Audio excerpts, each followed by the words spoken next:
Hoje eu vou inverter os papéis, vou entrevistar o jornalista André Machado para saber como é que ele lida com esse estresse, com essa correria do dia a dia da profissão dele e nos dá alguma dica de como fazer para desestressar no final do dia, ver como é que funciona. Bom dia, André, muito obrigada por aceitar o convite. Obrigado por ter me convidado e ter a oportunidade de compartilhar com as pessoas que te acompanham também. Obrigada. Um pouco dessa profissão. André, eu sei que tu é uma pessoa multimídia e apresenta programa de TV, tem coluna no Jornal Metro, tem programa de rádio. Sei que a tua vida, que tu também é comentarista, uma coisa. Faço também. Né? É uma vida bem agitada, né? E como é que tu lida com isso, com essa correria? Tu chega a sentir que tu tá estressado, que tu tá ansioso, que tu tá... O que é isso assim pra ti? Claro, eu acho que sobretudo o estresse que me vem, me acompanha, ele está muito mais ligado às cobranças que eu faço de mim do que propriamente as cobranças que a profissão me oferece. Eu tenho uma trajetória de 25 anos no jornalismo. Eu passei talvez por alguns dos postos mais importantes que a gente teve. Eu apresentei um programa muito relevante quando eu estava na Rádio Gaúcha, fui chefe de reportagem lá, hoje tenho a missão de apresentar um telejornal aqui.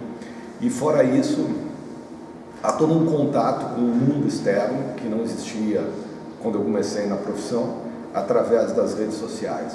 Então, de alguma maneira, eu me cobro, ou eu passo a me importar quando as pessoas me cobram, de estar 100% presente em todos os assuntos, o que é absolutamente impossível no dia de hoje.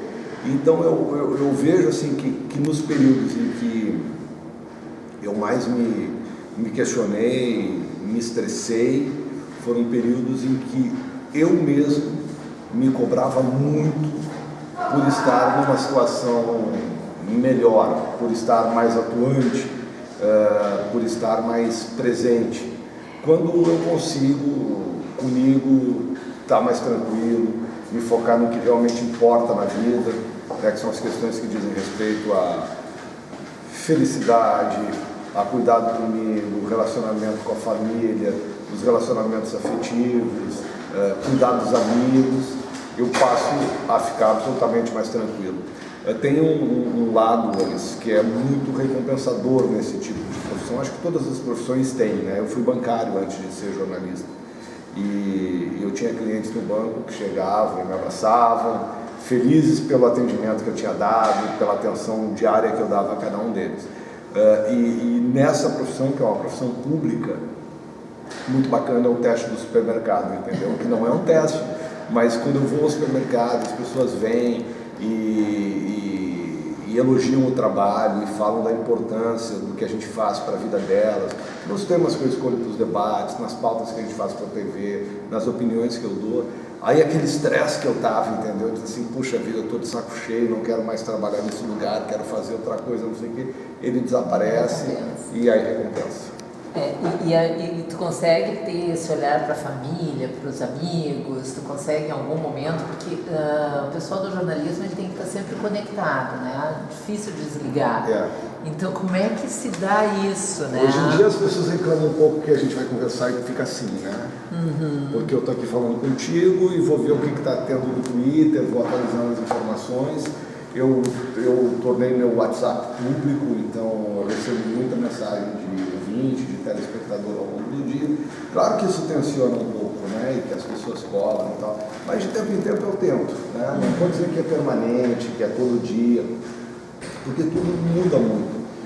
Tem momentos em que a gente está mais tenso na política, na economia, uma grande decisão, um evento na cidade, o tempo que nos dá uma tragédia, um desastre natural, alguma coisa que nos demanda. Agora tem momentos em que você está mais tranquilo, né? A gente não vive... E quando acontecem essas tragédias, essas coisas assim, tu tá com a pauta pronta, e aí acontece alguma coisa, tu tem que mudar a pauta rapidamente, Esse é o desejo de todo jornalista, tá? Esse é o desejo de todo jornalista. Tem uma situação que é muito específica, que tem a ver com tragédia. As duas maiores tragédias que nas quais o Rio Grande do Sul teve envolvido, eu participei da cobertura das duas como repórter, tanto na tragédia da TAM quanto na Boate Kiss em Santa Maria. Na tragédia da TAM, eu estava no Rio de Janeiro fazendo a cobertura dos Jogos Pan-Americanos, no final de tarde, caminhando no calçadão de Copacabana, uma delícia, para fazer uma entrada ao vivo na rádio. E aí me ligaram e disseram: nós precisamos que tu te desloque para São Paulo. Caiu isso, fazia 15 minutos que o avião tinha caído. Parece que o avião é de Porto Alegre e tal, e o espaço aéreo já estava fechado. Eu tive que alugar um carro para ir de carro do Rio de Janeiro para São Paulo. Cheguei em São Paulo na madrugada, porque eu fui pegar minhas coisas, não sabia quanto dia ficar lá. O Rio estava quente, São Paulo estava frio. E foi uma experiência bastante dura. Ela, assim, do ponto de vista jornalístico, ela é recompensadora, e do ponto de vista humano, extremamente desafiadora. E como é que vocês lidam quando tem uma situação dessa com as emoções? Porque vocês não podem, naquele momento, dar vazão à emoção. Tem que ter mas ela segurar, né? Tu sabe que quando houve o caso da Kiss, quando houve o acidente da Kiss, eu fui direto para Santa Maria. Eu fui acordado, eram umas 2 da madrugada, no início da manhã um avião estava esperando para levar uma equipe. Eu trabalhava na RBS ainda, para Santa Maria, e eu fazia parte dessa equipe. Eu era a ponta da rádio lá em Santa Maria. E eu fiquei acho que 2 dias lá em Santa Maria fazendo a cobertura, na frente do ginásio, acompanhando os sepultamentos, fazendo entrevistas pesadas, porque não há alegria nenhuma nisso. E eu não soltei uma lágrima em Santa Maria. Não soltei uma lágrima em Santa Maria, que eu disse assim: poxa vida, será que eu me bloqueei tanto que eu não consigo perceber essa emoção? A gente tinha listas, né, no meu computador com o nome das pessoas, e aí o pessoal, a gurizada que morava por lá, vinha assim: meu Deus, a fulana, o fulano. Ou seja, cada pessoa que chegava para mim conhecia uns 40 que tinham morrido naquele incêndio, e aquilo não me tocava. Pois bem, eu vim para Porto Alegre, eu abri a porta do meu apartamento, eu soltei a mala do lado da minha cama e joguei no chão, literalmente, assim, sabe? Quando você cai de pé, se encosta na sacada e cai. Eu caí no chão e desatei a chorar na hora. Eu acho que sabe que essa daqui, o nosso conselho pedia que os profissionais que pudessem fossem para dar atendimento às pessoas, colegas pedindo tudo. E eu, naquela hora, eu me senti tão incapaz, tão impotente, porque eu não sabia o que dizer para aquelas pessoas. Eu ia lá para chorar junto com eles.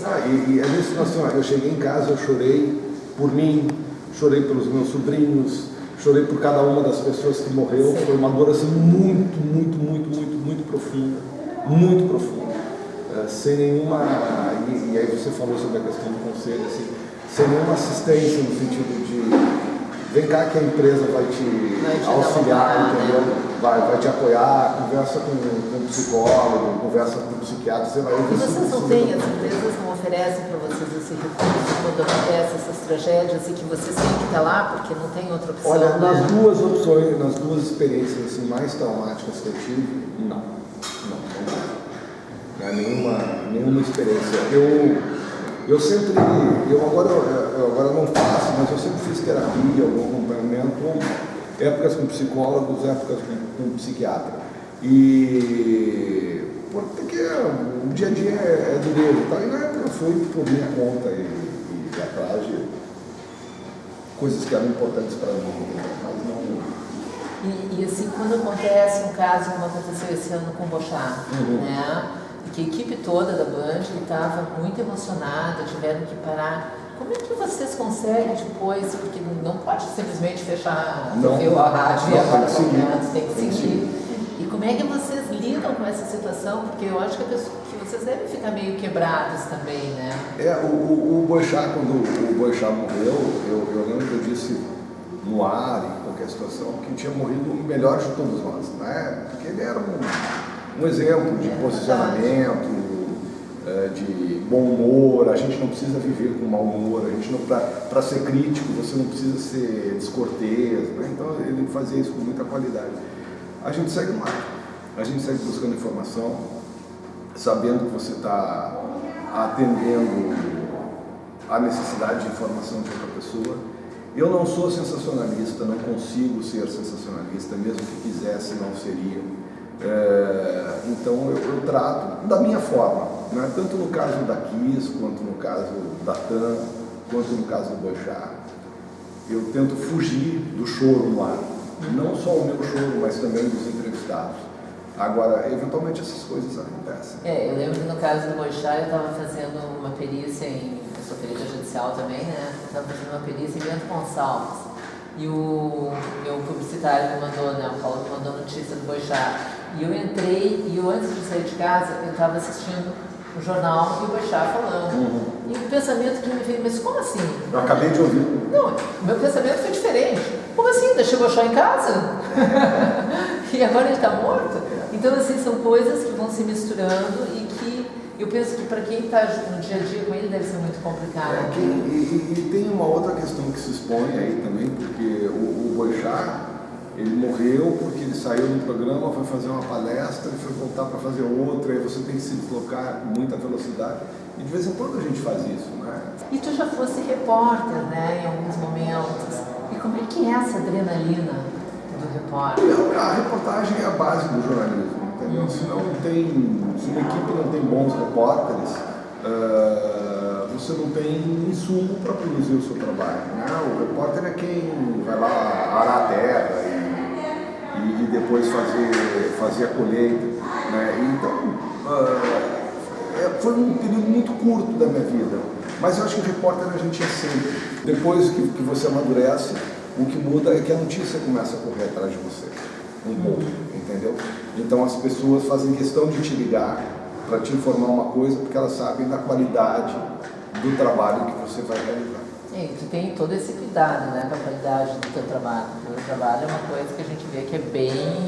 Assim, tu é bem zeloso, eu acho que aí está muito ligado à tua exigência não pessoal. Não sou radical, né, porque com o tempo você aprende também que a razão não está de um lado só. Que em algum momento da vida todos nós estamos equivocados, né? A gente se equivoca. E saber aceitar isso e admitir isso faz muita diferença. Como é que tu lida? Quais são os escapes que tu usa para lidar com essa adrenalina, com essa ansiedade, com esse estresse, com essa correria do dia a dia? O que tu faz para dar uma relaxada? Tu tem teu momento diário de relaxamento? Se eu te falar uma taça de vinho, pode ser preconceituoso, porque eu não quero estimular o uso do álcool. Mas eu gosto de estar em casa, eu gosto muito de estar em casa. Viu?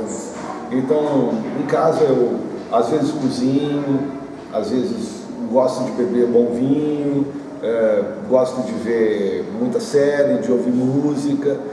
Tem períodos da vida em que eu ando num período um pouco sedentário, mas eu passei agora recentemente um período de 5 anos em que eu fazia muito exercício físico, né? Então eu preciso retomar essa rotina, mas eu não tenho assim, eu gostaria de ter uma outra válvula, entendeu? Como diz o Caetano na Tigresa, né? Como é bom poder tocar um instrumento, eu gostaria de tocar um instrumento.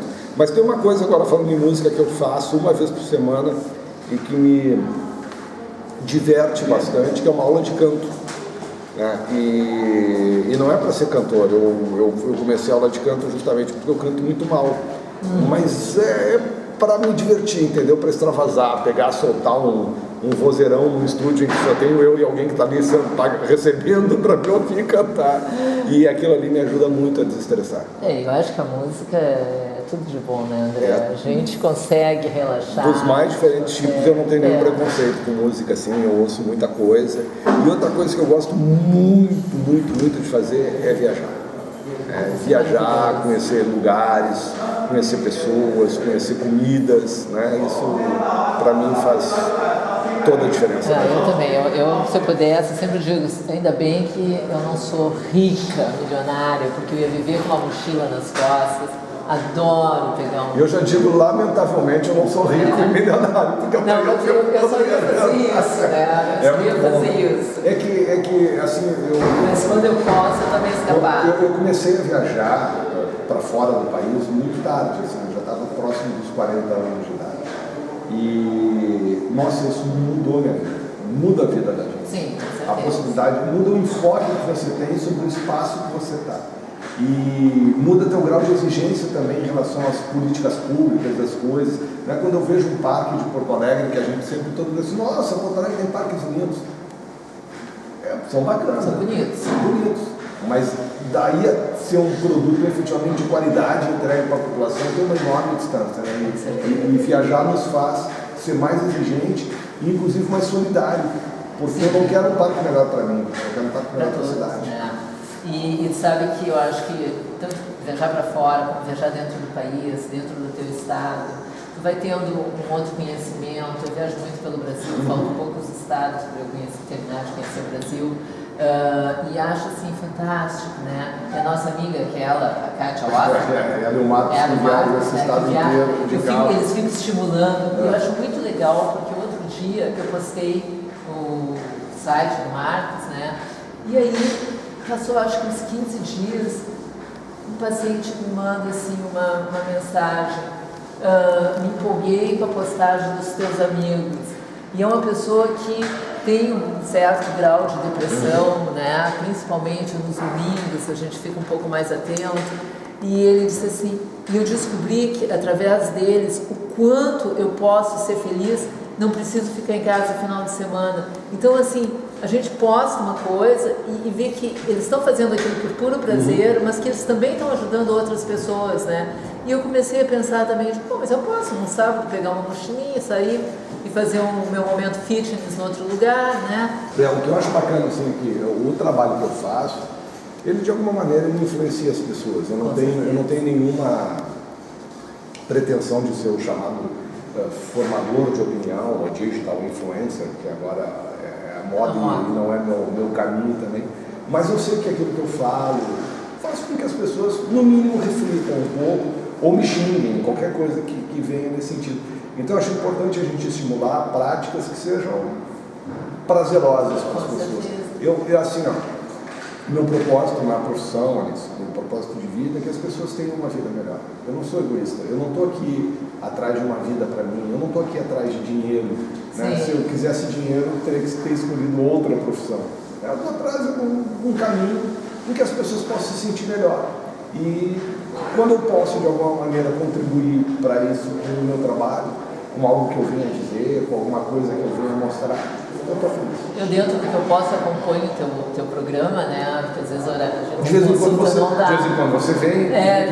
Mas eu acho interessante, eu gosto de ler os comentários, né? E aí a gente vê que o teu público, ele se sente tão próximo de ti, né? É como se fosse um amigo dele ali, né? Eu acho assim, às vezes... Eu acho isso tão legal. Não importa você ter a maior audiência, importa você saber que você está fazendo diferença na vida de algumas pessoas. Eu já errei ao longo da carreira, né? A gente erra em opções, somos humanos, né? Erra em pautas, erra em brincadeiras, mas a gente se recupera. O que eu acho importante é você fazer aquilo que você faz com muita verdade, entendeu?